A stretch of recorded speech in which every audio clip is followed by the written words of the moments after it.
Hải Phòng đúng là một mái nhà tràn đầy tình cảm phải không anh?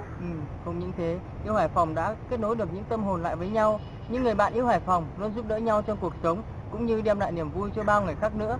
Em đã từng tham gia rất nhiều diễn đàn, nhưng chỉ với Yêu Hải Phòng là có thể giữ chân được em thôi.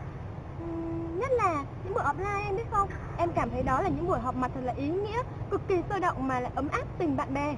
Và ca khúc Thoáng Qua là quà tặng của bé Tún cũng mang những tình cảm như thế, gửi đến các thành viên như Gió Đi Hoang, Ghét Hải Phòng, Nhóc Lớp, cùng với lời nhắn dễ thương.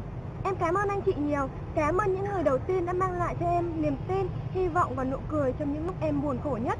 Sống tốt nha anh chị. Và mong rằng với món quà này, các bạn sẽ thêm gần gũi với nhau hơn, chia sẻ với nhau nhiều hơn những niềm vui nỗi buồn cùng yêu Hải Phòng.